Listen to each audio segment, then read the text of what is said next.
that's going to be presenting. I'm Adam Downing. I'm with Virginia Cooperative Extension. I'm the Extension Forester covering the Northern District of Virginia, which is kind of the northern Piedmont and Shenandoah Valley area. Jennifer Gagnon is joining us from Blacksburg, and she coordinates the Forest Landowner Education Program. She may be the most famous forester in all of Virginia. And Bill Worrell is in Southwest Virginia. He's my counterpart for that part of the state. And we're going to go in that order. I'll start and take the first 15 minutes. Jennifer will take the following 15, and Bill will wrap it up. So thank you for joining us for this session.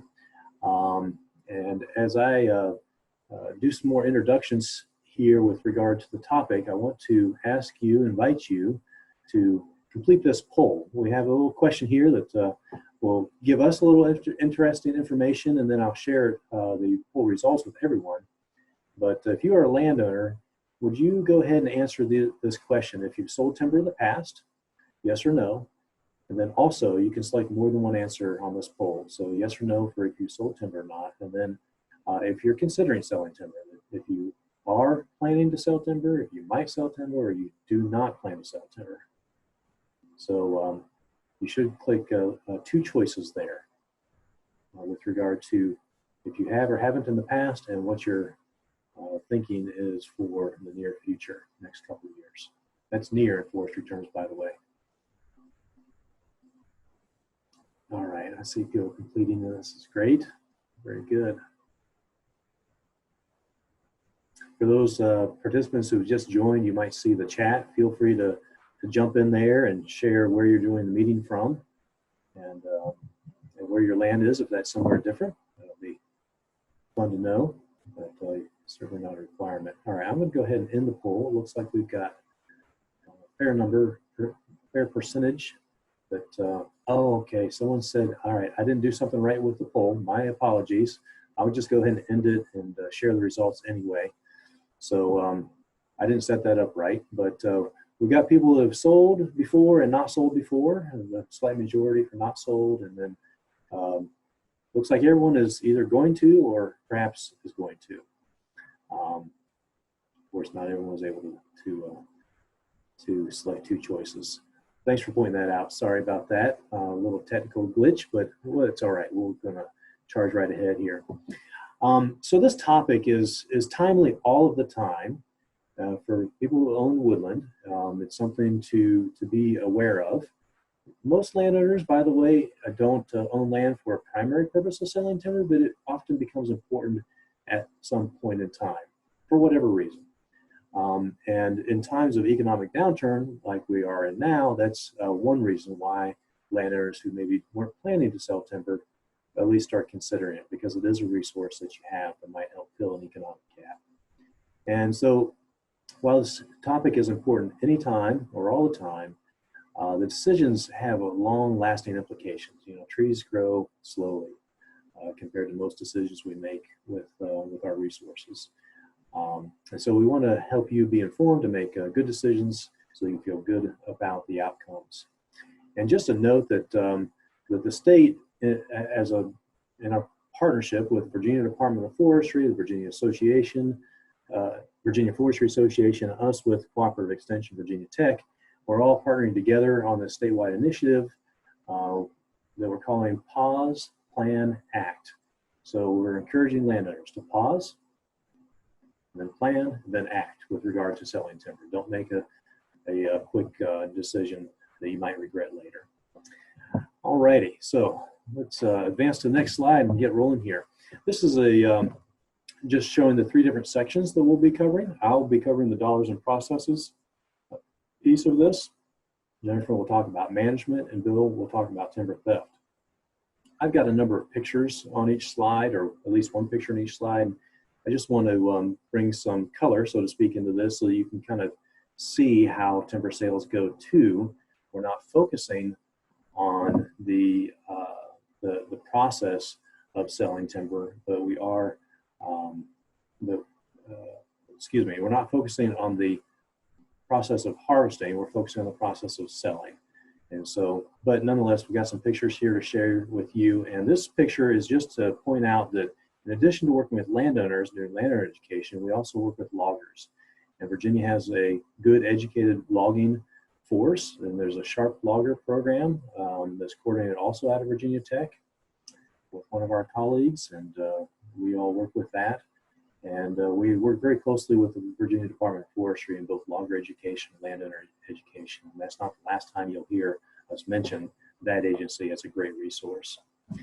So when we think about timber harvesting, we probably first of all think about a chainsaw and severing a tree from the stump, which would then be taken to a deck where it's processed with the branches stripped off of it, and this is called a knuckle boom and a buck saw to buck it into length. And then that is loaded onto a log truck. In most cases, most of Virginia, the harvesting is actually not with a chainsaw, incidentally. It's with a piece of mechanized equipment I'll show you on the next slide. The important thing here is not so much, again, this process of how things are harvested, but rather we want to encourage you to work with a forester. The long-term outcome of your satisfaction and of the resource itself is has a much better chance of being satisfactory and working with a professional forester. So we'll spend a little bit of time on that. All right, so this section I'm calling dollars and process. I'll talk a little bit about how a sale can go down, different sources of professional assistance, some mistakes you want to avoid and some moves you want to make, and then to just talk a little bit about expectations. Since we do find that sometimes there's, what's the right word? Well, just wrong expectations about how things might look. All right, so unfortunately, the most common way a sale goes down is that it starts with an unsolicited offer to buy timber, either through the mail or a phone call or someone knocking on the door. And the dollar amounts with that are often so big that it looks like a great deal and you might not ever get this opportunity again. And so it's kind of oftentimes a snap decision, and maybe there's a contract, maybe not. If there is, it may not be very good, not protecting landowners' interest, and hopefully everyone's happy. We will get phone calls after the fact, and everyone's not happy. So we're going to suggest that you, if you're thinking about selling timber, that you initiate that move, and you work with a forester to get that done. You certainly want to have a written contract. We'll talk more about that. You want to have an arrangement such that the timber you're selling is marketed so that you get the best price, and you feel good about where your timber is going into multiple markets, the highest and best use of those products, again, for economic reasons, which also helps your ecological concerns or interests as well. You want this to meet your goals. You as a landowner, you have the decision-making power, and timber harvest can certainly help you meet a multitude of goals, or if it's not well planned, it can hinder that. And with that, then we're expecting that everyone can be satisfied for the long term, since this is a long-term resource. Oh, by the way, that is a feller buncher, and on the previous slide too. So there's a feller buncher up close, and here's one in action. Actually cuts the tree and holds on to it, and it can drive over and cut another tree while it's holding on to that one, and then hold on to 2 trees or more, depending on the size, and then it lays them down. So it fells and bunches them and lays them down. And that is one of the most common pieces of harvesting equipment in much of Virginia. All right, so how does a sale go down? There are different ways to sell this product we call timber. The lump sum is something that we often encourage landowners to try. This works well on larger acreages or on very valuable sales that have some real value. If it's a smaller acreage, you might be looking at a pay as cut or shares sort of arrangement. Either one can work if you're working with someone that you feel like you can have a good, trustworthy relationship with, and you've got a contract that protects both of you. There's benefits, pros and cons to both. Lump sum, you get your money all up front, and so it's a lower risk arrangement in general. If the market goes up, you might have left something on the table. But if the market goes down, then you're protected. So, and the ownership of that timber actually changes at that point in time. The pay as cut allows the harvester, the timber buyer to play the market a little bit and have both people win perhaps a little bit more. And there's different reasons to do one or the other, but just know that there is more than one way to sell timber. The sealed bid piece usually goes with the lump sum, not always, but that is a bid so that there's a basket of apples, so to speak, or certain timber. The trees are marked. These are the trees that are for sale, and multiple people bid on those trees. It needs to be comparing apples to apples, not having people come out and give their own ideas. And then you take the highest bid if it's from an acceptable buyer. And that's one way to play the market and make sure that you're getting the most that you can out of the sale. And again, we're always encouraging people to work with a professional forester. Why work with a forester? Well, they're professionals who have experience and training in the biology and the marketing. They know the local area. And so they have the skill set and experience and connections that can make a timber sale a much better long-term outcome. And these foresters might work for consulting or industry that would be the ones helping you sell your timber. Consulting foresters work directly for you, the landowner, and as their name implies, they are consulting. And so they are kind of an intermediary between you and the buyer. And in general, there's most consultings will charge a percentage of the total sale that for their fees. And that's sometimes a turnoff to landowners. In almost every case, all that I know of, the difference between the high and the low bid more than covers what the consulting forester fees would be. So it's very often a win-win situation. Industrial foresters work for a company. Their job is to keep a flow of fiber coming to the mill that they work for. And they also are professional foresters and work well with landowners to market timber to more places than just their mill, by the way, in many cases. So they can also be a great resource for you. And then there are state foresters or public servants, such as those of us presenting and the Virginia Department of Forestry. They've got foresters that cover each county of the state, and they're a fantastic resource. If you don't know your local forester, I encourage you to find that person and introduce yourself. So there's both ecologic and economic reasons to use a professional forester. In selling timber, you're going to maximize your economic gain by using a forester, and you should have better ecological long-term management outcomes as well. Jennifer's going to be talking more about that here after a couple more slides from me. So the contract that we've referenced has a lot of pieces to it, and it should have pieces that are that you want in there. Might include details as with how high the stumps are allowed to be, what kind of condition the road needs to be in. So lots of different things. You need to have an experienced lawyer review your contract. We encourage that. Where the timber is, how it's marked, all these sort of details. So spend some time on that. Make sure that you feel good about your contract and that's agreeable to all parties before you move forward with the sale. So some mistakes that are often made is accepting a first offer, not having a contract, selling trees that you don't really know which trees you're selling. Maybe it's the buyer who's just choosing the trees and you don't know. Do you know where the boundaries are? Bill's going to talk more about that with regard to timber theft. Focusing on what trees are being removed is kind of a mistake in terms of the ecology. We want to focus on what's being left behind, what the next forest is going to be.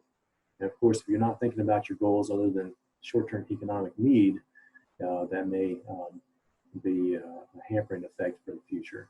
So working with a forester can help overcome a lot of these things, having a good contract. Basically all the other sides of this coin. Then this last bullet I have here is makes dollars and cents. Working with a forester makes financial sense and it makes biological sense. And then I'll just finish with this slide and turn it over to Jennifer. One thing to just kind of be ready for if you've never sold timber is that it's going to look rough. Now, a forester or logger may look at a job and say, yeah, that looks really good. But the fact of the matter is it's a dramatic visual change. And so it takes some adjusting, it takes some getting used to. And there may be some issues that actually are rough and need to be addressed. Perhaps there are trees that are scarred to the point where they should be either removed and compensation for. Are all the best management practices for erosion and sedimentation in place? If not, how to address those. Often contracts will have an escrow in place so that if there's need of finances to correct the issues, that's available. And then just, once the timber sale starts happening, trees start falling, the question, have we done the right thing?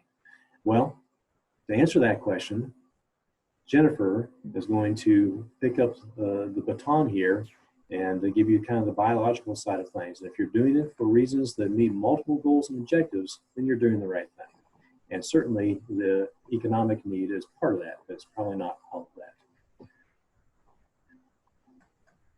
I'll stop sharing, and Jennifer, I'll give you a verbal cue when it looks good on my side of things. That looks great. All yours. Okay, great. Thanks, Adam. And good evening, everyone. Glad to have you in the webinar with us.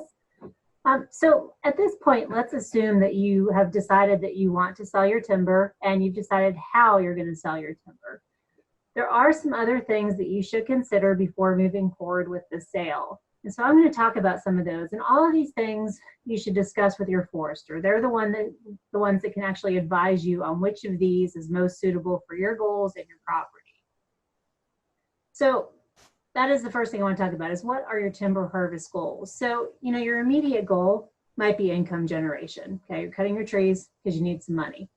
But the good thing about timber harvesting is it can actually help you achieve multiple goals at the same time. So if you are considering it, if you have decided on a timber sale, think about what other goals you have the timber harvest might actually be able to help you achieve. So some of these other goals include things like creation of wildlife habitat. Maybe you want to convert the type of forest you have. You might have planted pine and you might want to convert back to a naturally regenerated hardwood forest. Timber harvest can be used to improve forest health. They can be used to improve growth of the remaining trees on the site. And they can also be used to improve aesthetics on your property. So your forester and maybe even a wildlife biologist can help you determine how to achieve some of these other goals while still generating income. Now, if you're considering a timber harvest solely for income, you don't have any of other these goals, none of these other things interest you, that's fine. But it's still vitally important to work with a forester just to make sure that the next forest that comes in is something that's healthy and something that's productive and something that can provide income generation for you or your heirs in the future. So oftentimes we think of a timber harvest as the end of a forest. Let me encourage you to reframe that and instead think of a timber harvest as a beginning, as a way to regenerate the forest, encourage young trees to grow, a way to improve species composition, and a way to increase the health and growth of the remaining trees.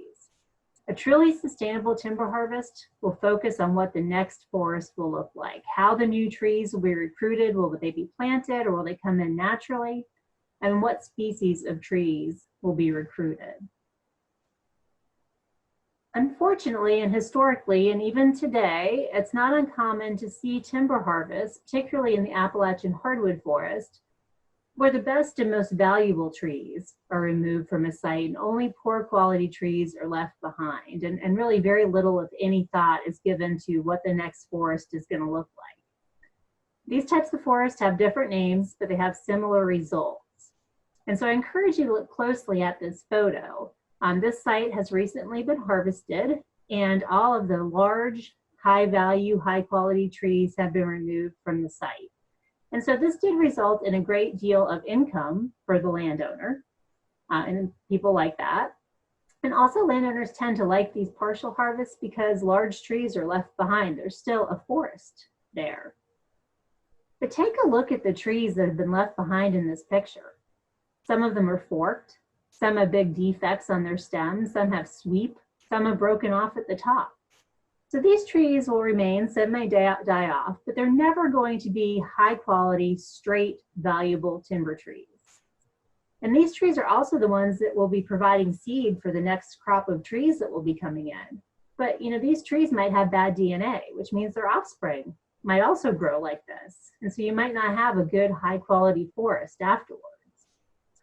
So, while the short-term economic gain with something like this is good, the long-term health and productivity, and related to that, the long-term economic value of this forest has been depleted. In this case, really a clear cut would have been a better option because it would remove all the trees, including the poor quality ones, and allow a lot of sunlight to reach the forest floor to help get some good regeneration from some of the stumps that were left behind. So these types of harvests go by the names like high grading. Again, the highest grade trees have been removed from the forest. They're also called diameter limit cuts when all trees above a certain size are harvested. And this is often sold to the landowner as, well, we removed the big trees, we've left behind the small trees, and those are all baby trees. They'll all grow big eventually. But the problem is size is a terrible indicator of age when it comes to trees. I mean, think about it from a human perspective. Can you tell how old an adult human is based on our size? Absolutely not, because our size as an adult is a product of our genetics and our environment, and the same holds true for trees. The small trees that are left behind in the forest might always be small trees. They might be small species like dogwoods or redbuds. Those will never be large trees.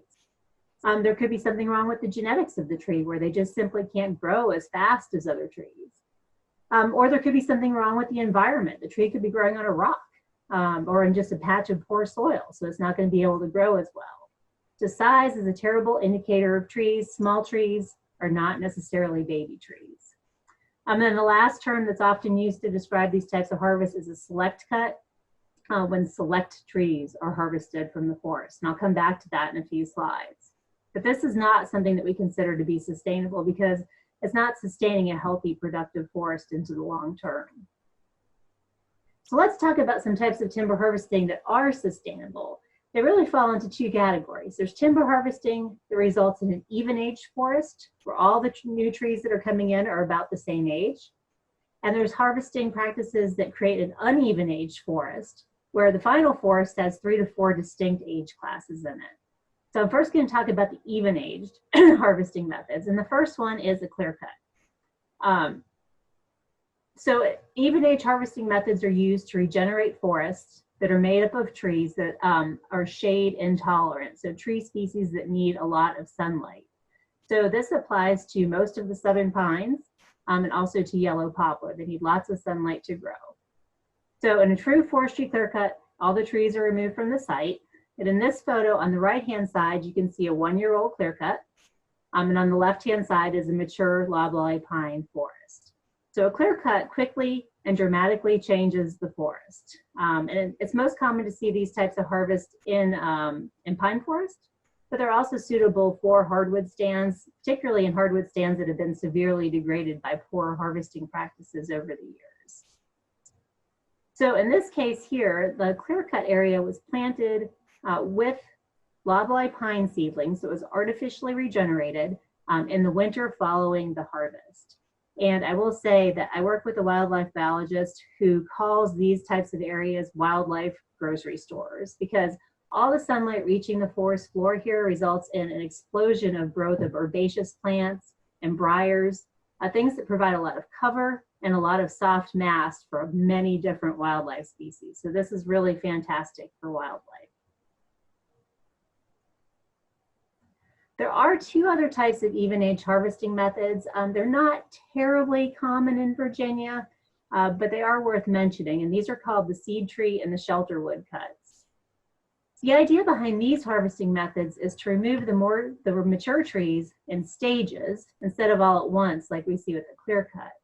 And during each stage of harvesting, natural regeneration can come in to repopulate the site. So the result at the end is a cohort of seedlings that are approximately the same age. And these 2 methods work well for species that are able to establish and survive under some shade. So they have intermediate shade tolerance. So this photo here from Rockingham County shows a mature white pine stand in the overstory. And about 1/3 of the overstory was removed in the first of 3 shelter wood cuts. And that allowed this this white pine regeneration to come in very densely underneath. The site will be revisited. Another third of the overstory trees will be removed.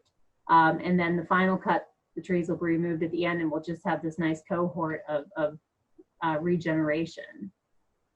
So this is nice because a landowner doesn't have to pay to regenerate the site. It's natural regeneration, it's free. And while these seedlings are getting established, they have some shelter and protection from the mature stand behind them. And those mature trees, they might remain on site up to 10 years after the initial cut. And during that time, they're growing and putting on more value. Shelterwood is also a suitable system for regenerating oaks. Oaks don't do well in a clear cut because they get outcompeted by sun-loving species like pine and yellow poplar. So oaks tend to do better in a shelterwood or a seed tree type system. The seed tree is similar to shelterwood, except the overstory trees are removed in 2 harvests instead of 3. So in the first harvest, 20, 30 perhaps seed trees are left per acre, and those are left there to provide regeneration or to provide seed for regeneration, and then they're removed in one final cut at the end. And so there are also sustainable types of uneven age harvesting as well. So these are partial harvests, and they result in pockets of regeneration throughout the forest. Technically, like I said before, there should be 3 to 4 distinct age groups of trees in an uneven age forest. And in a partial harvest, in there's single tree selection, individual trees are removed throughout the stand, and there's group selection where small groups of trees are removed across the forest. And you typically see these in northern hardwood forests, but group and single tree selection work well in longleaf pine forests and are used commonly throughout the Southeast. So this is a mature longleaf pine forest in the background, and a small group of longleaf have been removed. And we see all this longleaf pine regeneration coming in that canopy opening. So there's, when those trees are removed, there's more sunlight reaching the forest floor, and that encourages this regeneration to occur. So if this is something that interests you and you're working with a logger and you tell them you want a selection cut, make sure you clearly define what you want, because oftentimes the terms select cut and selection cut are used interchangeably by foresters. And you don't want to have a select cut like I talked about before, where the best trees are removed and the worst are left behind. In a true selection harvest, the worst trees are removed and the best trees are left behind. So the stand is improved with every harvest entry into it. Also, you need a really skilled operator and sometimes specialized equipment to make one of these partial harvests successful, because as you might imagine, if you're creating these small openings in the canopy with big equipment, there's a good chance that the rest of the trees that are remaining will get damaged. And if you damage them, if they get scuffed up by machinery or other trees being pulled out, that can reduce their value and sometimes even kill them. So you do need a special, an operator who has experience with this type of timber harvest. Just a few other considerations. All timber harvests must be reported to the Virginia Department of Forestry within 3 days of the start of the harvest. And this is the logger's responsibility to report it, and they will be fined if they're found in violation. And the reason why we have this reporting law is that all timber harvests in Virginia are visited by a Virginia Department of Forestry water quality inspector. And the water quality inspectors are there to enforce the silvicultural water quality law. So in Virginia, that law states that there can't be any pollution into waterways as a result of forest management activities like a timber harvest. So if there's a timber harvest, the operator, the logger cannot dump all of the tree tops in the creek, can't put debris in the stream. They also can't be doing things that's causing a lot of sedimentation in the creek, so soil leaving the site and going into the waterways. Those are against the law. So all logging jobs are inspected to make sure that this law is not being broken. If there are problems, the Department of Forester will let the logger know, and the logger will have a certain amount of time to fix it. And if they don't, the logger can be fined, the operation can be shut down, but ultimately the landowner is responsible. So if the silvicultural water quality law is being broken on your property, you are ultimately responsible for either fixing it or you can be fined for it. Now, one way to avoid polluting the creeks is to follow best management practices. Best management practices are voluntary in most of Virginia, although they are mandatory in some of the Chesapeake Bay counties. But these are basically practices that people who are practicing forestry can do to help prevent sedimentation and erosion on the site. And so this is a picture of a stream crossing with two big culverts in it. Stream crossings are one of the areas where there can be water quality issues. And so the proper type of stream crossing being installed is extremely important to help prevent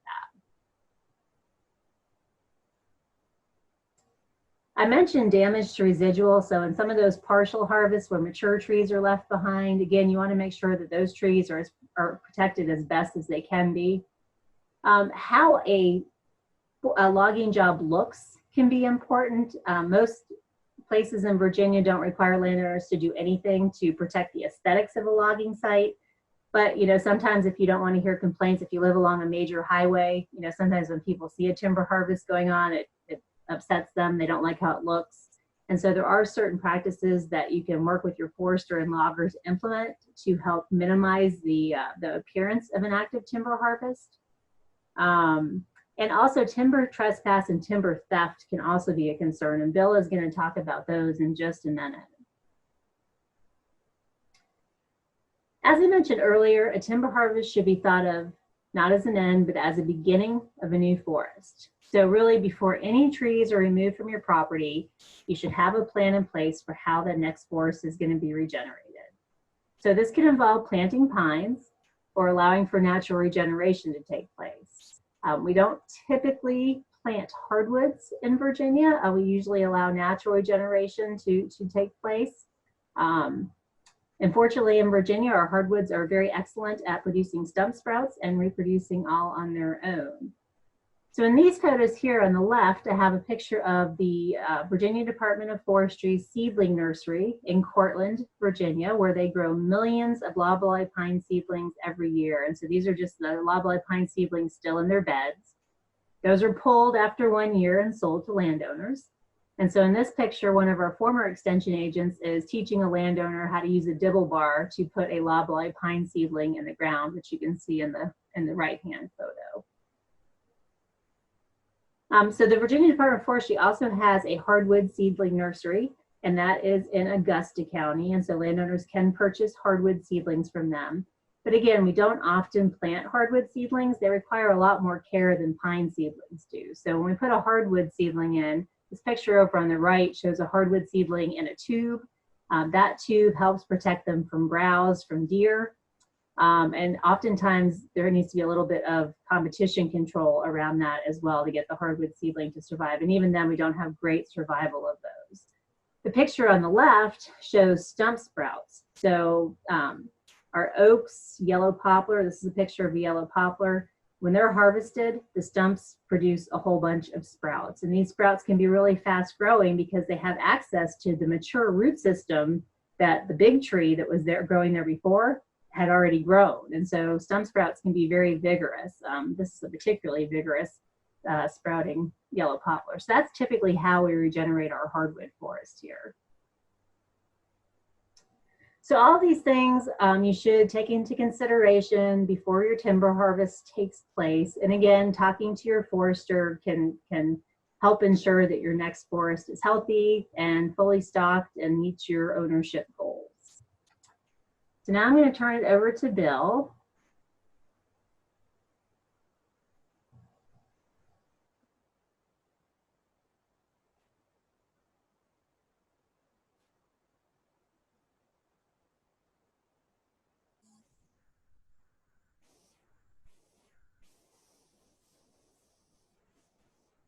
Okay, good evening, everyone. I'm going to talk a little bit about timber theft. And this is something that occurs when trees are harvested and the owner is not paid for the timber value. And historically, we've talked about one aspect of that as being timber trespass and another timber theft, but it's all really theft. It's just that we consider when someone does it accidentally, we consider it to be timber trespass. Okay. when a harvester cuts across a boundary line by accident, that's something they did not intend to do. This can happen when a boundary line is poorly marked or the boundary line is incorrectly marked. And this happens partly because the fence may not have always been on the actual property line. Over the generations, we've tried to build fences along property lines, and when people build fences in the woods, they don't always get put exactly on the property line. So the fences aren't always the property line, and when they cut to the fence, they may be wrong. And again, the accidental timber theft, as the timber trespass, usually just involves a few trees or a small area. Now, when it's intentional done, when someone intentionally cuts high-value trees across the boundary line, that is really what we consider true timber theft. And this can be where they go across the line to cut a few high-valuable trees, or they may actually cut a few acres across a boundary line.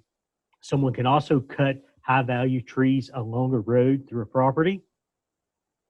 And another way this happens is when timber is purchased on a pay-as-cut basis, and the buyer fails to pay for all the trees that are harvested. And basically, this can happen if you're getting paid by the truck every time they take loads to the mill.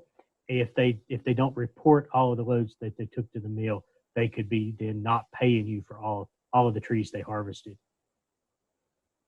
Some things that landowners can do to start with is to identify and mark your property lines. If you mark your property lines, that can help you avoid lots of issues over time. Another key thing is to control access to your property. If there are roads through your property, put a gate across them and control the access if you can. Another thing to do is to pay attention. When you hear trees being cut down and equipment running in the woods next to your property or down the valley from you or in the general location, go see what's happening. Try to find out if your neighbor did a timber sale, if they have someone doing some timber harvesting on their property. If they do, then you may want to go take a look at the boundary line between you and your neighbor to make sure the boundary that they have marked they're going to cut to is what you agree with and what you thought was your boundary line. If a landowner doesn't live on the property, and this is often a case, we own property away from where we live. We sometimes may own property in different states from where we live. If that's the case, you need to try to visit the property as much as you can to monitor the activity. Periodic visits to the property can help keep an eye on things. The other thing you can do is talk with your neighbors.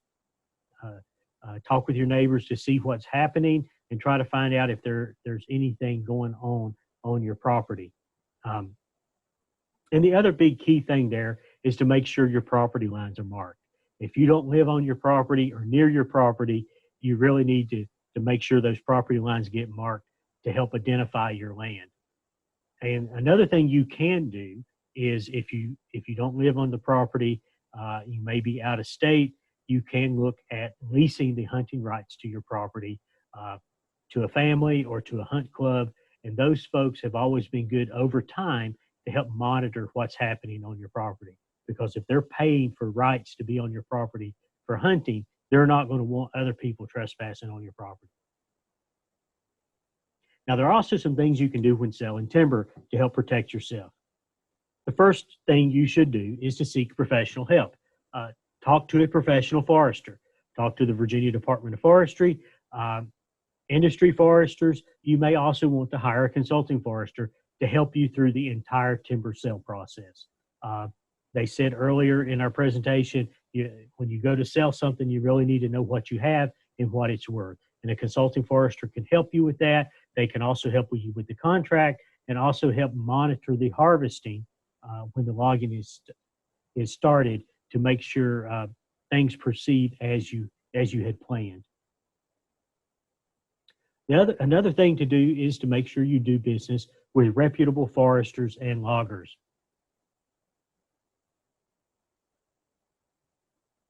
And obviously, you want to make sure your timber sale boundary is marked. And this may sometimes be different from your property boundary because your property may be a huge property and you don't harvest all the timber on your property, but there may be different stands of timber with different ages and different types of timber that you're just selling a portion of the timber on part of your property. And it's good to make sure you clarify and make certain everyone knows what the boundary of the timber that you're selling is.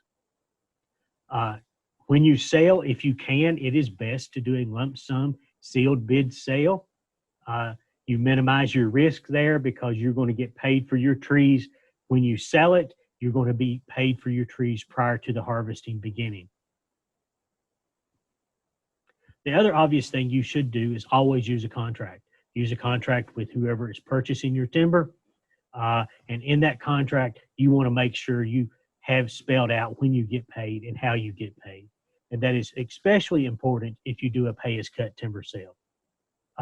You want it spelled out how you get paid and how often you get paid. And you also are going to want to request copies of the load scale tickets for each load that is taken off of your property and delivered to a mill. Some areas of higher risk with timber theft are, remote parcels of land. Also, if you have poorly marked boundary lines, or the boundary lines may not be marked at all, the only thing that might be there indicating boundaries would be fences that the grandparents may have put up years ago. And also, if you have high value trees, big trees usually have good value and they can be a temptation. And if you have all of these things in place, then you're at higher risk of some timber trespass and timber theft activities on your property. Another thing I wanted to point out is if you happen to have a small parcel of land that is bordered on 3 sides or even 4 sides by the same owner, then really those parcels are at high risk for trespass of all kinds. And what I'm saying here is there are some properties out there that a few generations ago may have been huge properties, and there may have been an old hunting cabin or home site on the property. And as the property was passed down generation to generation, the home site or the hunting cabin may have been deeded out separately to some other, to some of the family members, and that may have actually been sold out of the family. So someone may have that out parcel kind of right in the middle of a big tract of land. And if that out parcel is owned by someone different, then it's very important to try to get all of those boundary lines marked well and maintain those marked boundary lines, because it's accidents happen and have been known to happen when harvesting a huge property when there's an out parcel in the middle of it or on one corner of it. The other recommendations is if you find timber theft, you need to act quickly. It's recommended you report it to the police. You also want to contact the state forester. And in Virginia, that's the Virginia Department of Forestry. They can and will help investigate timber theft cases. So they can help you. They can help you determine who the harvester was. Since the notification law is in place, most of the logging jobs are notified.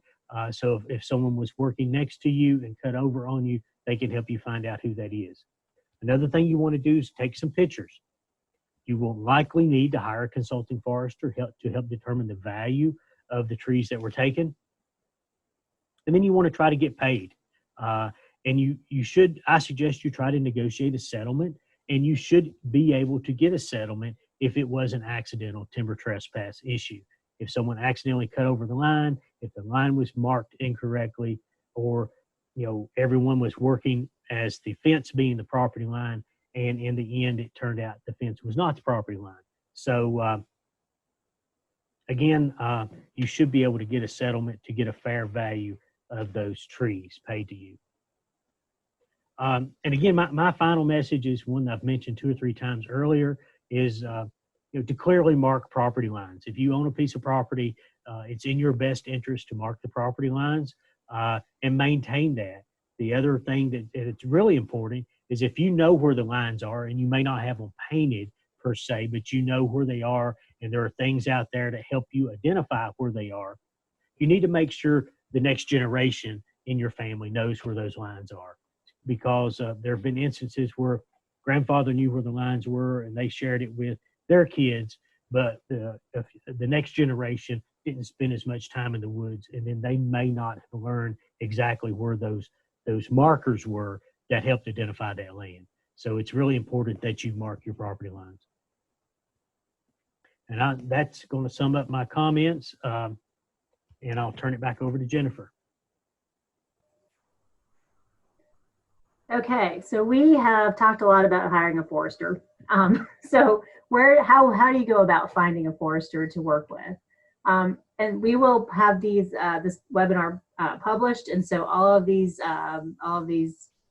lines here will have live links so you can access the websites directly. Let's start my video. So the first place I recommend landowners going is the Virginia Department of Forestry. Every county in the state has a forester that works there, and they are the best place to start. They can help advise landowners if it's time to harvest your timber. They can walk your property with you, and then they can help you find a consulting forester. And something I always recommend is when you hire a consulting forester, make sure that they have some kind of credentials, that they're either a member of the Association of Consulting Foresters or the Society of American Foresters. Those are two professional organizations for foresters. So you can check on that, and also feel free to ask for references. A good forester will be more than happy to give you names and contact information of people that they've worked with. Give those people a call and see if they're happy with the job that was done on their property. We also have some publications, and these are both available on the Virginia Cooperative Extension publications site. One is called So You Want to Sell Timber, and the other one is Timber Selling Tips. So you can check those out. And also I have a quarterly print newsletter that goes out to landowners, as well as a monthly e-newsletter, and that has updated information about forestry and wildlife management, as well as the list of upcoming events. And as I said, this webinar will be posted on both the Virginia Cooperative Extension's YouTube site, as well as Virginia's Forest Resources YouTube site. We need to get the closed captioning up and caption the photos, so give us a couple of days to get them up, but we will have those for you. And you can also contact any of us with any questions that you may have. So thank you, everybody. I'm going to turn it back over to Adam. Yeah, thank you. Bill, can you advance it to the last slide just so that people can see that? We'll invite any questions. Thank you for some great questions were asked into the chat. And feel free to follow up with any of us. If we're not the right person based on geography or knowledge, then we will get you pointed in 1 or 2 steps to the right person. I feel confident. We've enjoyed being with you this evening. Thank you so much for spending some time with us. If there are any questions, please put those in the chat or the Q&A feature, and we'll take those. But otherwise, we will wish you a good night.